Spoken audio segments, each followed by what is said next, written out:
Unacademy. Let's crack it. नमस्कार दोस्तों, pathfinder पर आप सभी का स्वागत है। मेरा नाम है निधि। दोस्तों, आज हम बात करने वाले हैं टैंटलम के बारे में। टैंटलम एक बहुत ही रेयर मेटल है जो कि डिस्कवर किया गया है आईआईटी के रिसर्चर्स के द्वारा सतलुज रिवर में। कहाँ पे डिस्कवरी हुई है एग्जैक्टली, क्या इसके मायने हैं, क्यों ये महत्वपूर्ण है, इन सब चीजों के बारे में बात करेंगे और सोर्स क्या हो सकता है इस मेटल का, ये भी जानने का प्रयास करेंगे। बिफोर वी मूव फॉरवर्ड, ये न्यूज हेडलाइंस है, आप देख सकते हैं। IIT Ropar researchers discovered rare metal in Sutlej, tantalum discovery in Sutlej. So एक टीम ऑफ रिसर्चर्स जो कि आईआईटी रोपर से है, उन्होंने डिटेक्ट किया प्रेजेंस ऑफ टैंटलम, जो कि एक बहुत ही रेयर धातु है और इसका इस्तेमाल किया जाता है in the manufacturing of electronic components. और ये कहाँ से डिस्कवर किया गया है? ये किया गया है सतलुज से, सतलुज रिवर सैंड से। सतलुज की नदी की जो सैंड होती है उससे इसकी डिस्कवरी हुई है इन पंजाब।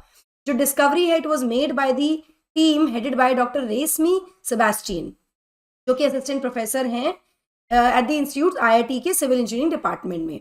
तो रिसर्चर थे वो बेसिकली इससे किसी अनरिलेटेड प्रोजेक्ट पर काम कर रहे थे जब वो इस मेटल सैंपल के अक्रॉस आए और उन्होंने आइडेंटिफाई करने की कोशिश की कि भाई ये क्या है और ये कहाँ से हुआ है, सतलुज बेसिन से।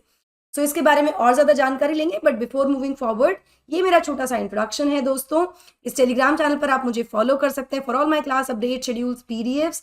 अनअकैडमी सब्सक्रिप्शन लेने के लिए आपको सिर्फ मेरा कोड यूज करना होता है ND10। दोस्तों, आप में से बहुत सारे लोग मुझे ऑलरेडी जानते हैं, जो लोग नए बच्चे जुड़े हैं, जो पुराने भी हैं, मेरा कोड है एजुकेटर कोड जो आप यूज कर सकते हैं। It is now ND10। Description box में एक फॉर्म दिया है which is a counselling form, please उसको फिल कर दीजिए। Do not forget to use my code, जहां पर आपसे एजुकेटर कोड मांगा जाएगा which is ND10। Description box में आपको मिल जाएगा। प्रयागराज में बहुत ही जल्दी एक सेंटर खुलने वाला है अनअकैडमी का, ऑफलाइन सेंटर, जहां से अपनी यूपीएससी जर्नी आप शुरू कर सकते हैं हमारे प्लेटफॉर्म के साथ। एडमिशन इसमें ओपन है GS फाउंडेशन बैच 25 और 26 के लिए। 15 दिसंबर से यहाँ पर क्लासेस शुरू हो जाएंगी। आपको एनरोल करना है 30 नवंबर से पहले। 40% तक का डिस्काउंट मिल रहा है आपको for the first 100 students year. Early bird offer है क्योंकि नया सेंटर खुल रहा है। कोई भी जानकारी आप इस सेंटर पर जाकर भी ले सकते हैं जो एड्रेस यहाँ पर गिवन है, या फिर आप इस फोन नंबर पर भी कनेक्ट कर सकते हैं। इसके अलावा अपनी आईएएस की जर्नी को किक स्टार्ट अगर आप करना चाहते हैं और आप दिल्ली या आसपास के रीजन में हैं, तो हमारे दोनों जो सेंटर्स हैं दिल्ली के, which is Mukherjee Nagar and Karol Bagh, यहाँ पर भी आप एडमिशन ले सकते हैं। एडमिशन ओपन है यहाँ पर भी।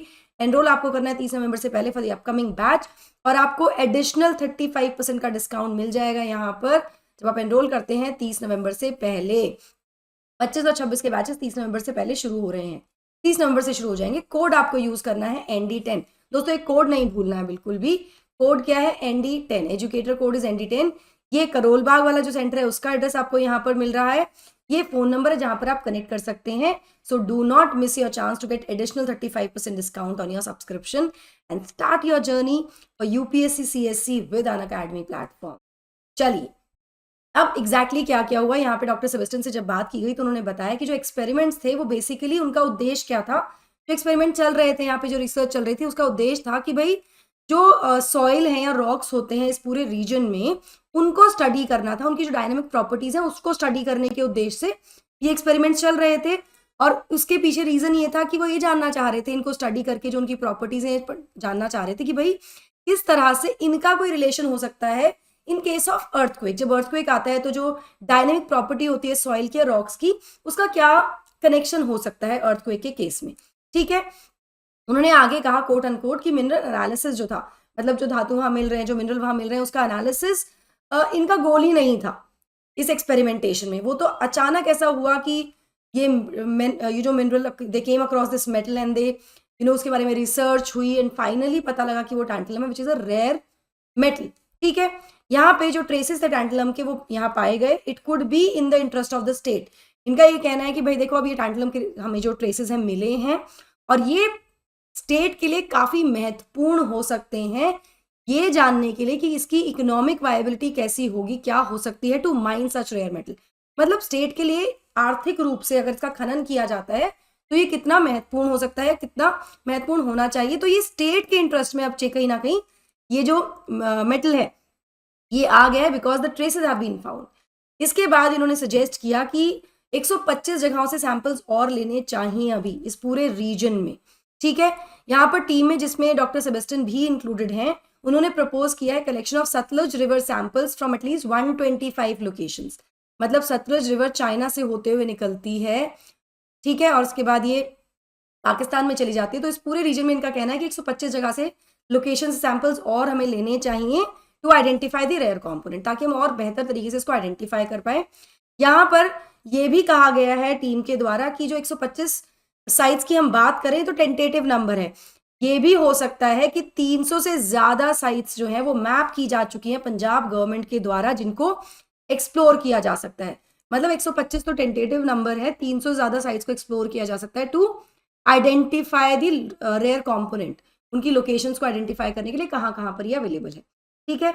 यहाँ पर पंजाब माइनिंग और जियोलॉजी डिपार्टमेंट के जो डायरेक्टर हैं अभिजीत कपलीश, उन्होंने क्या कहा है इस डिस्कवरी के बारे में? तो उन्होंने कहा है कि डिस्कवरी जो हुई है टैंटलम की सतलुज रिवर में, वो केवल पंजाब राज्य के लिए ही महत्वपूर्ण नहीं है, वो महत्वपूर्ण है पूरे देश के लिए। क्यों? बिकॉज टैंटलम की जो प्रॉपर्टीज हैं, टैंटलम जो मेटल है, इसकी जो प्रॉपर्टीज है, उसका जो वैल्यू है in terms of its use in electronics and semiconductors, वो बहुत ज्यादा है। जैसा कि मैंने आपको शुरुआत में बताया कि इसका इस्तेमाल मैन्युफैक्चरिंग में किया जाता है इलेक्ट्रॉनिक कंपोनेंट्स के, तो इस वजह से काफी महत्वपूर्ण बन जाता है और हम सक्षम हो सकते हैं, सेल्फ रिलायंट हो सकते हैं। टैंटलम अगर हमारे यहाँ पे इतनी बड़ी क्वांटिटी में मिलता है, तो जब ट्रेसेस मिले हैं तो वी नीड टू चेक। अब इसमें और रिसर्च होनी बाकी है, इसकी डिटेल स्टडी अभी की जाएगी, अभी वो डिटेल स्टडीज हमारे पास नहीं है। और ऐसा जो डायरेक्टर हैं पंजाब माइनिंग जियोलॉजी डिपार्टमेंट, उन्होंने भी कहा है कि वो और भी क्यूरियस हैं, वो जानना चाहते हैं कि कितना क्वांटम ऑफ मेटल है सतलुज रिवर में, किस अमाउंट में ये मेटल्स रिवर में है। तो इसीलिए वो जो जगह है जिनको एक्सप्लोर किया जाएगा, उनको आइडेंटिफाई किया जाएगा। साथ में उन्होंने कहा कि डिटेल स्टडीज अभी और ज्यादा होंगी और और ज्यादा लाइट डाल सकती है इस पूरे जो डिस्कवरी हुई है उस पर, कि किस मैग्नीट्यूड की कितनी ज्यादा यहाँ पर क्वांटिटी अवेलेबल है। ठीक है। टैंटलम के बारे में अगर बात करें तो टैंटलम एक बहुत ही हार्ड लस्ट्रस ट्रांजिशन है। आप देख सकते हैं यहाँ पर पिक्चर में दिख रहा है आपको, ये लस्ट्रस ट्रांजिशन मेटल है जो कि हाईली कोरोजन रेसिस्टेंट है, कोरोजन नहीं होता है, कोरोड नहीं होता है ये, तो काफी महत्वपूर्ण ये मेटल है। इसका काफी हाई मेल्टिंग पॉइंट भी है, इसीलिए इलेक्ट्रॉनिक्स में इसका इस्तेमाल भी किया जाता है। यहाँ मैं आपको बता दूं कि यूनियन मिनिस्ट्री ऑफ माइंस ने 2020-21 में एक एनुअल रिपोर्ट जारी की थी, जिसमें टैंटलम को आइडेंटिफाई किया गया था as one of the 12 critical and strategic minerals. बहुत महत्वपूर्ण और स्ट्रैटेजिक मिनरल्स की कैटेगरी में टैंटलम को रखा जा चुका है ऑलरेडी 2021 में ही, जब रिपोर्ट जारी की गई थी यूनियन मिनिस्ट्री के द्वारा। तो काफी महत्वपूर्ण ये बन जाता है ओवरऑल। ना इसका सोर्स क्या हो सकता है? अब सोर्स को लेकर अभी एप्रीहेंशन है, सोर्स को लेकर कुछ पुख्ता हमारे पास अभी जानकारी नहीं है। तो यहाँ पर डॉक्टर सेबेस्टियन ने कहा है कि जो सोर्स है टैंटलम का, वो सतलुज में कहाँ से आया टैंटलम, ये अभी क्लियर नहीं हुआ है। उनका ये मानना है कि हो सकता है टेक्टोनिक मूवमेंट की वजह से, इन दी टेक्टोनिक प्लेट मूवमेंट की वजह से इन दी हिमालयन रीजन, जो हिमालयन रीजन है हमारा ये वाला पूरा, इसमें जो टेक्टोनिक प्लेट मूवमेंट है उसकी वजह से हो सकता है कि सतलुज में आया हो ये मेटल। यहाँ पर मैं आपको बता दूं कि टेक्टोनिक जो इंडियन प्लेट है, टेक्टोनिक प्लेट जो इंडिया वाली प्लेट है, वो यूरेशियन प्लेट की तरफ मूव कर रही है, मतलब it is moving towards it's north.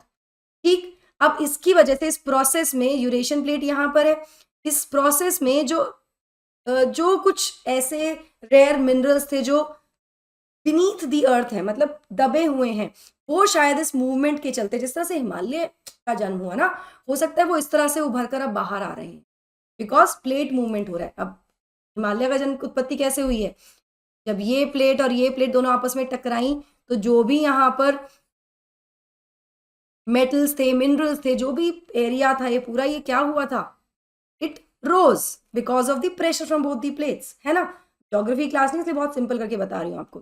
तो सिमिलरली ये भी हो सकता है, क्योंकि इंडियन प्लेट मूव कर रही है यूरेशियन प्लेट की वजह से, तो इसकी वजह से जो अंदर जो रेयर मिनरल्स हैं वो बाहर निकल कर आ रहे हैं, जिसकी वजह से शायद टैंटलम सतलज रिवर में पाया गया है, ऐसा भी अनुमान ही लगाया जा रहा है ना। इसकी पूरी जांच किए बिना ये कमेंट नहीं किया जा सकता कि इसका एक्चुअल सोर्स क्या है, ये नहीं बताया जा सकता। ठीक है। It can not come from industry because we found that there is no such industry upstream Ropar. यहाँ पर कोई इस तरह की इंडस्ट्री नहीं है, कोई इलेक्ट्रॉनिक्स या सब सेमीकंडक्टर इंडस्ट्री नहीं है जहां से ये आ सकता है। तो ये कहा कि इंडस्ट्री से तो नहीं आ रहा है, हाँ, ये चाइना से आ सकता है, क्या पता, क्योंकि 80% तक का जो कैचमेंट एरिया है सतलज का वो चाइना में है, तिब्बत में, ठीक है। लेकिन बिना इन्वेस्टिगेशन के अभी भी ये नहीं कमेंट किया जा सकता कि इसका एक्चुअल सोर्स क्या होगा, ये नहीं बताया जा सकता है, ऐसा इनके द्वारा यहाँ पर कहा गया है। तो अभी हमें सोर्स नहीं पता है, लेकिन अभी एप्रीहेंशंस है, तो studies have to be conducted, ज़्यादा स्टडीज होंगी जिसके बाद ही हम एक्चुअली आइडेंटिफाई कर पाएंगे कि कहाँ से आया और किस क्वांटम में ये हमारे पास अवेलेबल है, क्योंकि ये बहुत क्रिटिकल और स्ट्रैटेजिक मिनरल की कैटेगरी में ऑलरेडी रखा जाता है। तो before we wind up this session, और टैंटलम के बारे में हमने काफ़ी ज़्यादा इन्फॉर्मेशन ले ली है, थोड़ी सी जानकारी जहाँ से ये मिला है उसके बारे में, यानी रोपड़ पंजाब से। तो यहाँ पर आप देख सकते हैं, इट इज़ हियर, यहाँ पर इस वाले एरिया में इसकी डिस्कवरी हुई है, और ये पूरा कैचमेंट एरिया यहाँ से सतलज आ रही है, सतलज रिवर ये जा रही है, ठीक है, इस तरह से है। तो रोपड़ जो है वो इंडस वैली सेटलमेंट में लोकेटेड है on the banks of Sutlej river, जहाँ से डिस्कवरी है। तो थोड़ा सा हमें इसके बारे में जानकारी होनी चाहिए। कुछ एक्सकेवेशन जो हुई है रोपड़ को रूपनगर भी कहा जाता है, उसने डेमोन्स्ट्रेट किया है कि जो टाउन था it was the centre of well developed Indus valley civilisation. तो हिस्टोरिकली भी काफी महत्वपूर्ण है। अब देखो यूपीएससी में क्या होता है ना, they might not ask you question straight, वो कनेक्टेड क्वेश्चन पूछ सकते हैं। रोपड़, आईआईटी रोपड़ से के रिसर्चर्स हैं, रोपड़ वाले एरिया में डिस्कवरी हुई है, तो रोपड़ के बारे में क्वेश्चन आ सकता है ना, उसको ध्यान में रखते हो this information that I am sharing with you. तो रोपड़ जो है एक लोकेशन है of the earliest Indus valley excavations in independent India. सबसे शुरुआती वाली जो लोकेशंस थी जहाँ पे एक्सकेवेशंस हुई थी, उनमें से रोपड़ एक है। वाईडी शर्मा ने इसको डिस्कवर किया था 1953 में। रोपड़ के एक्सकेवेशंस ने प्रोवाइड किया है एक बहुत ही thorough understanding of the Indus valley civilisation and the Harappan culture. Archaeologist ने ये भी एस्टिमेट किया है कि जो हड़प्पन्स थे वो रोपड़ में रहे हैं अंटिल अराउंड 2000 BC। तो ये कुछ छोटी सी एडिशनल इन्फॉर्मेशन आप लोगों के लिए। That will be all from my side. I hope you like the session. Don't forget to like, share and subscribe to the channel, and also hit the bell icon so that you get notifications about our latest updates. Google form fill करना मत भूलिएगा, जो description box में दिया है। Code use करना है ND10 दोस्तों। I hope you like the session. That will be all from my side. Thank you so much. God bless. Take care. Unacademy. Let's crack it.